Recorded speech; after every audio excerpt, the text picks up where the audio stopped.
प्रिय विद्यार्थियों, नमस्कार। संधि प्रकरण की समाप्ति के उपरांत आज हमने पूरा जितना संधि प्रकरण पढ़ा है उसके मुख्य मुख्य उदाहरण सभी संधियों के लिए हैं और आज हम एक शतक उदाहरणों का एक शतक आपको इसके माध्यम से हल करवा रहे हैं। अगर आपने उन पूरे वीडियोज़ को अच्छी तरह से देखा है, सुना है, समझा है तो निश्चित रूप से आप पूरे के पूरे इन उदाहरणों को राइट कर सकते हैं। तो एक बार पूरी जितनी संधियाँ आपने पढ़ी वो पूरा का पूरा एक बार एक साथ कुछ उसमें व्याख्या करते हुए मैं सभी उदाहरणों को आपको हल करवा रहा हूँ। तो देखिए, सबसे पहले इधर से देखें। प्रथम उदाहरण लिखा है, देखो, कदाचित न। व्यंजन संधि स्पष्ट है, हलंत अक्षर है। व्यंजन संधि में मैंने सबसे पहले बताया था आपको 1, 3, 5 वाली संधि की पीछे 5वां अक्षर है। इसका मतलब ये अक्षर भी 5वां अक्षर, इसलिए न हो जाएगा, कदाचिन न। लेकिन ये संधि विकल्प से होती है, अर्थात द का भी प्रयोग हो सकता है, कदाचिद न भी हो सकता है, लेकिन प्रथम दृष्टया कदाचिन न यही रूप राइट माना जाता है। तो ऐसी स्थिति में इसी रूप का अधिक प्रयोग मिलता है। कदाचित न को भी लिखा तो जा सकता है, लेकिन सबसे पहले इसका प्रयोग करते हैं, कदाचित न। दूसरा उदाहरण देख रहे हैं आप, नरे अपराणी। देख रहे हैं विसर्ग संधि स्पष्ट है और विसर्ग में मैंने सबसे पहला नियम बताया था, दोनों तरफ ए होना चाहिए, तो दोनों तरफ ए है, इसलिए यहाँ उत्तु संधि हो गई और उत्तु संधि के रूप में ओ और या उपग्रह का चिन्ह होता है, तो नरोपराणी। तीसरे उदाहरण को देख रहे हैं हम, उत सिस्टम लिखा हुआ है। क्या कहा था मैंने कि तय और से इच्छुत्व संधि, तो तय च हो जाएगा, लेकिन उसमें एक नियम और बताया था, से भी छ हो जाता है विकल्प से, तो उच्छिष्टम और एक बार उच्च सिस्टम भी बनेगा। जब छत्व संधि नहीं होती है तब से भी रहेगा, तो उच्च सिस्टम वहां केवल इच्छुत्व कहा जाएगा और यहाँ इच्छुत्व के साथ साथ छत्व भी होगा।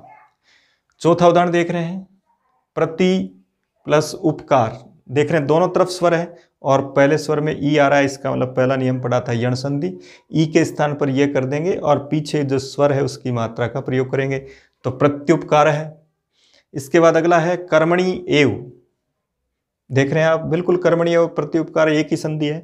कर्मणि के ई के स्थान पर भी ये यण हुआ, आधा अक्षर के पश्चात ये, यहाँ भी आधा अक्षर के पश्चात ये, और उससे दूसरा शब्द भी स्टार्ट हो रहा है, तो इसका मतलब यण संधि। अगला है वसुधा एव। वसुधा एव, यहाँ आ और ए प्लस ए होने पर वृद्धि संधि, इसलिए वसुधैव वृद्धि संधि का उदाहरण है। वृद्धि संधि की पहचान भी होती है, ऐ औ की मात्रा का प्रयोग होगा और स्पष्ट है उधर ए या आवरण होगा प्रथम पद के अंत में। इसके बाद अगला उदाहरण है इति एतत्। ये भी यण संधि का उदाहरण है क्योंकि यहाँ ई है, इसलिए इत्येतत्। इसके आगे देख रहे हैं लोभ है तस्मात्, अर्थात यहाँ विसर्ग संधि, और विसर्ग के पश्चात क्या कहा था मैंने आपको, विसर्ग संधि में केवल दो ही बातें बताई थी ना, एक तरफ 13 अक्षर, एक तरफ पूरे 20 अक्षर, तो 13 अक्षरों के रूप में यहाँ उस विसर्ग के स्थान पर स होगा, तो लोभस तस्मात्। इसके बाद है यत आचरति। 1, 3, 5 को पहले देखें तो यहाँ कौन सी संधि, तीसरे अक्षर वाली, इसका मतलब ये जसत्व संधि है, तो यद तय की जगह द हो जाएगा, यदाचरति। इसके बाद है पुनः अवलोकनम, तो विसर्ग, अब उधर ए है इधर ए है, वैसे तो उत्तु संधि होनी चाहिए, लेकिन 4 शब्द याद है आपको, प्रातः, पुनः, अंतः और स्वयं, इनके साथ उत्तु संधि नहीं होती, इसलिए यहाँ रही होगा, तो पुनरावलोकनम। कई बार हम उच्चारण में गलत करते रहते हैं, पुनरावलोकन बोलते रहते हैं, तो ये सही शुद्ध शब्द है पुनरावलोकनम। इसके बाद देख रहे हैं न एनम। ए और ए के स्थान पर आई वृद्धि हुई, नैनम हुआ। इसके बाद है विद्युत प्लस लता। तय वर्ग प्लस लय होने पर परसवर्ण संधि होती है, तय के स्थान पर भी लय होता है, डबल लय के रूप में हम परसवर्ण संधि का प्रयोग करते हैं, विद्युल्लता। इसके बाद है यस्य अस्ति। ए और ए को दीर्घ संधि किया, यस्यास्ति। नास्ति उद्यम समय। नास्ति में भी ई है, आगे ऊ है, ये भी यण संधि, तो नास्त्युद्यम समय। केवल आपको ई के स्थान पर यह करके पीछे वाले स्वर की मात्रा का प्रयोग करना है। इसके बाद है पुनः तथा, विसर्ग के पश्चात तय आने पर नित्य सत्व होता है, इसलिए पुनस् तथा, पुनश्चर्या ऐसे जो उदाहरण होते हैं उनके साथ हमको इस तरीके से स का प्रयोग करना होता है। अब देखिए इसके बाद अगला है छाया इव। पहले पदच्छेद जो दे रखा है उसको देखें, दोनों तरफ स्वर है, इसका मतलब स्वर संधि, और इधर ए और आ होता है तो इसका मतलब या तो वृद्धि या गुण, तो गुण है, पीछे ई है इसलिए छायेउ।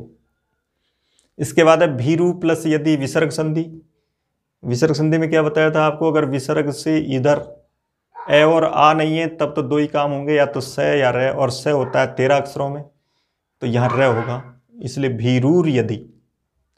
इसके आगे लिखा अभि उदय, तो अभि उदय में भी यण संधि, ई के स्थान पर यह हो जाएगा अभ्युदय। इसके बाद द्वि न नाभिभासते, विसर्ग से पहले क्या है ई, तो विसर्ग से पहले ई का मतलब र या स, तो स हो ही नहीं सकता 5वें अक्षर में, पहले दूसरे में होता है तो इसका मतलब र हो जाएगा, तो द्विर नाभिभासते।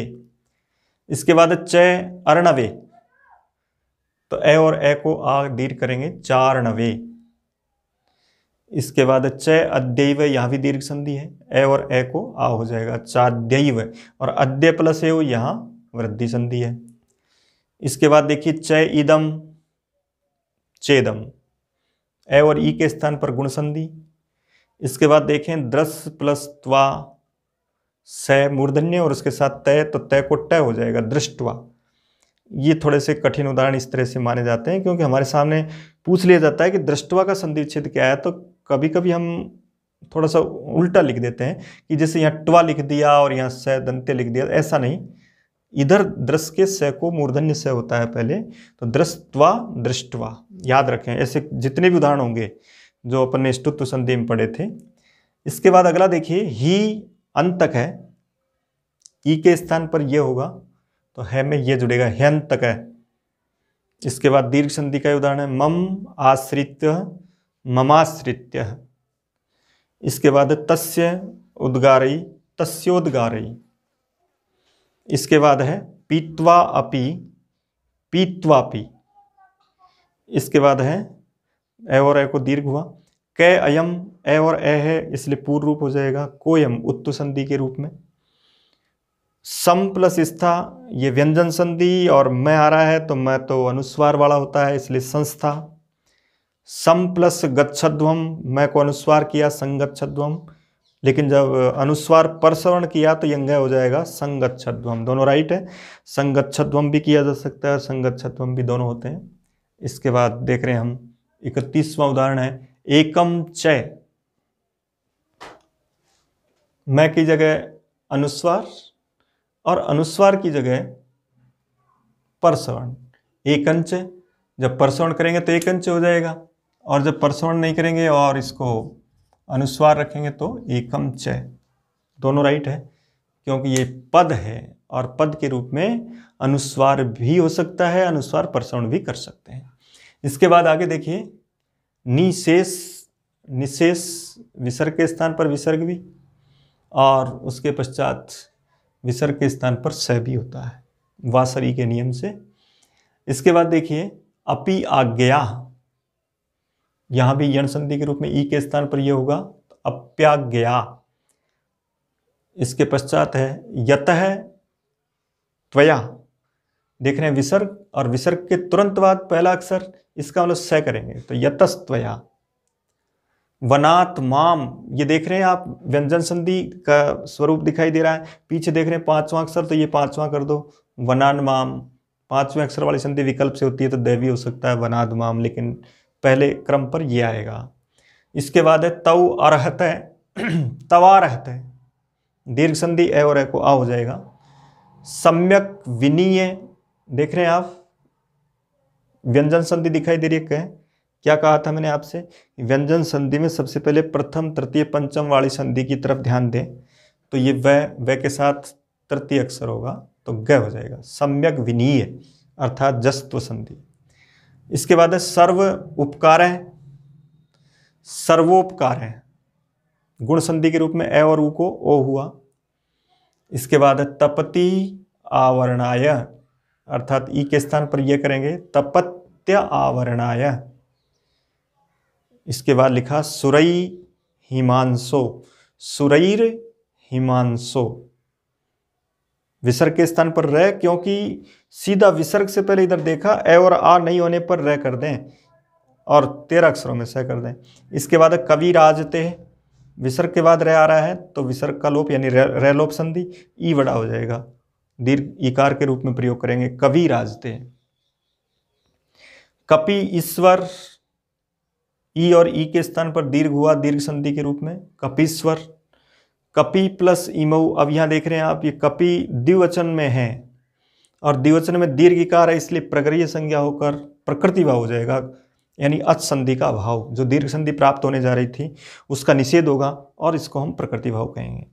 इसके बाद है प्रऊढ़ है, प्रौढ़ है, प्र के पश्चात ऊढ़ ऊढ़ी ऊ है, आने पर वृद्धि करनी है, वो केवल प्र के साथ, अन्य उपसर्गों के साथ नहीं। उप के साथ ऊढ़ आएगा तो वहां गुणी होगा, उपोढ़ होगा, जैसे उप ऊढ़ है तो इसको उपोढ़ ही कहेंगे, यहां वृद्धि नहीं होती है क्योंकि प्र के साथ ही वार्तिक का प्रयोग करके प्र को ही लिया गया है ऊढ़ के साथ। ऊढ़वान में भी नहीं होता है, ऊढ़े में ही होता है, इसलिए प्र ऊढ़वान प्रोढ़वान, इसमें गुण करेंगे, याद रखें। इसके बाद उप इत्य, ए और ई के स्थान पर गुण संधि उपेत्य। इसके बाद अग्नि इव, विसर्ग संधि और विसर्ग के साथ साथ इधर देख रहे हैं ई, तो ई के साथ उधर स्वर है तो रे ही होगा, अग्नि रिव। इसके बाद निस्पृह, निस्पृह उधर होगा, विसर्ग के स्थान पर स भी हो सकता है, निस्पृह। इसके बाद पिता इव, आ और ई के स्थान पर गुण संधि पितेव। वीक्ष्य, वीक्ष, यहाँ पर दीर्घ ई और ई के स्थान पर दीर्घ, तो वीक्ष याद रखें। देखो जहाँ पर कभी एक एक अक्षर के एक एक अक्षर वाले जो उपसर्ग होते हैं वी नी आदि, तो उनके साथ याद रखें कि वहाँ जब दीर्घ आ रहा है इसका मतलब उपसर्ग अलग है और उसके पीछे ई वाला है।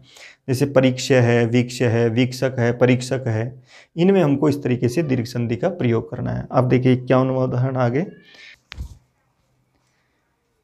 अब देखिए 51वां उदाहरण, द्वौ अपि लिखा हुआ है, देख रहे हैं आप, औ ए, इसका मतलब स्वर संधि है। प्रथम पद के अंत में ए ओ ऐ औ आते हैं तो अयादि संधि होती है। औ के स्थान पर आओ आदेश, द्वावपि, जैसे तौ प्लस अपि करेंगे तावपि।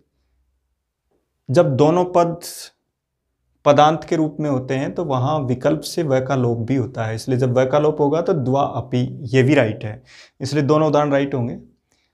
इसके बाद अगला देखिए, निस्पृह प्लस अर्थी लिखा हुआ है, तो यहाँ विसर्ग से दोनों तरफ ए है इसलिए ओ होगा और पूर्व रूप हो जाएगा उत्तु संधि में, निस्पृहो अर्थी। इसके बाद लिखा है स्वस्ति अस्तु, यण संधि के रूप में ई के स्थान पर यह होगा तो आधा हो जाएगा स्वस्त्यस्तु। इसके बाद लिखा है स्तोकात मुक्त है, पंचम वर्ण पर में होने पर इधर भी पंचम वर्ण हो जाएगा, स्तोकान मुक्त है, विकल्प से होगा, एक बार जसत्व होगा तो स्तोकाद मुक्त हो जाएगा। इसके बाद से अनुस्वार है, कभी कभी यहाँ गलतियाँ हो जाती है कि हम सानुस्वार में कभी स के पीछे विसर्ग का प्रयोग कर देते हैं, तो ये स यानी वह जो स्थिति है तत्शब्द का रूप नहीं है, ये स सहित के रूप में, स के स्थान पर स वाला रूप है, तो स अनुस्वार सानुस्वार। इसके बाद है गुण अनुरूपम, गुण अनुरूपम में देखिए दोनों तरफ क्या है, ह्रस्व ए इधर भी है इसलिए दीर्घ संधि हो जाएगी, इसलिए गुणानुरूपम सानुस्वार है, दोनों एक जैसे हैं। इसके बाद है पाद है, चतुर्थ है, च पर में है विसर्ग के, स हो जाएगा, तालव्य से हो जाएगा, पादश चतुर्थ है। आगे लिखा लभ प्लस धी, तो ये चौथा अक्षर है, ये भी चौथा अक्षर है। झलाम जस जसी सूत्र पढ़ा हमने, जसत्व संधि के रूप में भय को ब हो जाएगा, लब्धि उपलब्धि प्रारब्ध है इनमें सब में। इसके बाद है संख्या, मैं को अनुस्वार और परसवर्ण, अनुस्वार में संख्या, परसवर्ण में ङ आ जाएगा, संख्या हो जाएगा। इसके बाद है जात अभिसंगह, ए और ए के स्थान पर दीर्घ जाताभिसंगह। इसके बाद है सती अर्थे, क्या होगा, ई के पश्चात ए है यण संधि के रूप में, ई को ये हो जाएगा सत्यर्थे। इसके बाद है सुमन है भरई, विसर्ग देखते ही विसर्ग संधि, और उसके बाद देख लें उधर ए है, इसका मतलब ए होने पर इधर तीसरा चौथा पांचवा अक्षर है तो उत्तो संधि हो जाएगी, ओ हो जाएगा सुमनो भरई। तेन एव दोनों तरफ स्वर है, स्वर संधि, ए आने पर वृद्धि के रूप में तेनयु। इसके बाद है आवृत्ति यमकम, विसर्ग को र हो जाएगा क्योंकि उधर ई है और इधर यह है, आवृत्तिर यमकम। शब्द अर्थौ, शब्दार्थौ, ए और ए के स्थान पर दीर्घ संधि। इसी तरह वाक अर्थौ क हलंत, वहाँ ये जस्त्व संधि है, क को ग हो जाएगा वागर्थौ। विनयी अक लिखा हुआ है, नई अक होता है, उपसर्ग जुड़ा हुआ है, कोई दिक्कत नहीं है।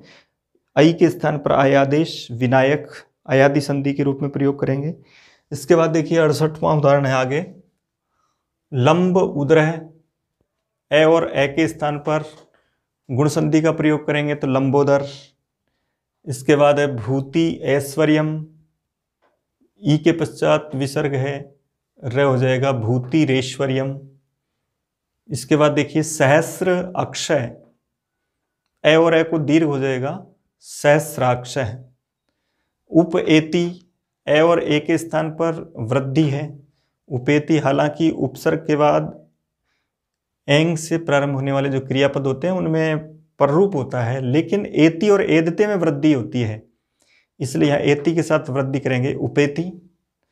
इसके आगे लिखा है महाऋषि महर्षि, हालांकि रित्य का एक सूत्र है, री पर में होता है तो यहाँ रस्सु भी हो जाता है और उसको प्रकृति भाव भी, तो महर्षि भी राइट होता है, महर्षि भी राइट है, जैसे देव ऋषि देवर्षि, राज ऋषि राजर्षि।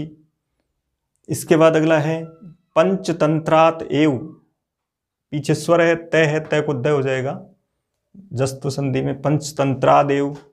आगे लिखा काक उलूकियम, ए और ऊ को गुण संधि हो जाएगी काकोलूकियम।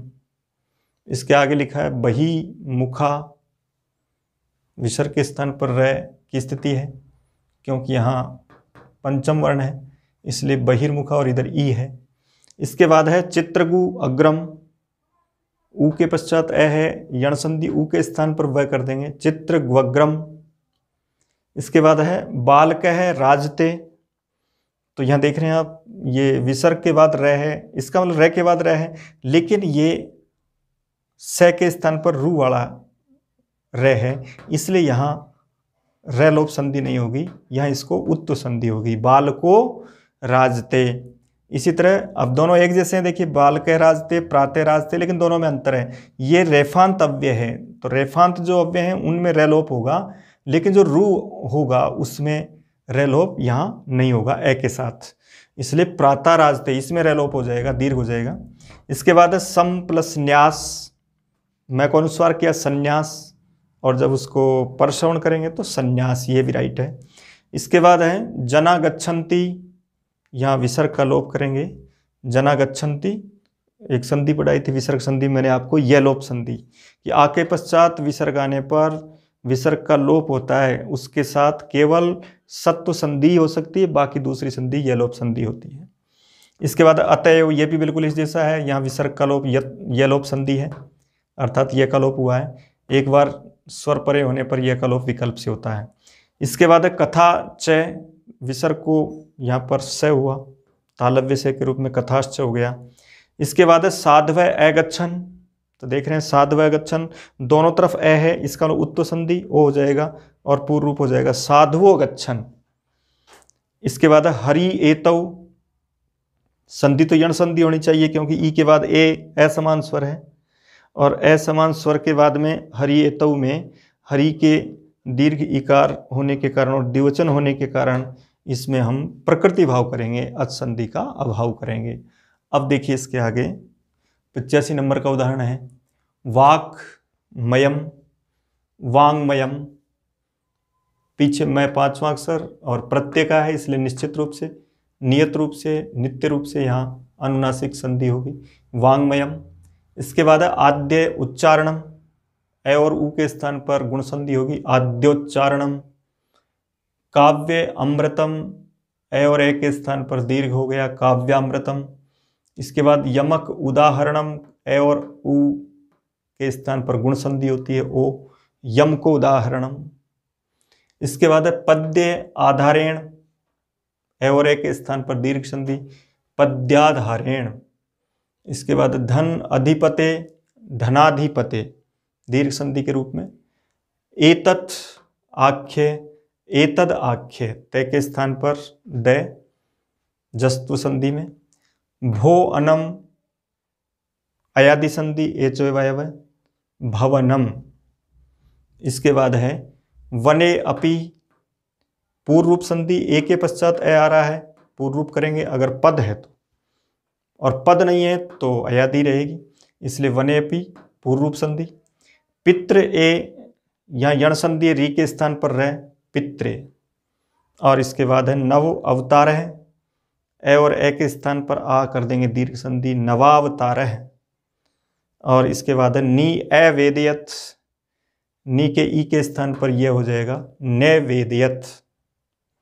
और इसके बाद है तस्मिन एव, यहाँ इस न के साथ इसको ngमुट आगम होता है, एक न का प्रयोग और हो जाता है, तस्मिन एव। हालांकि इस संधि को हमने संधि प्रकरण में नहीं पढ़ाया आपको।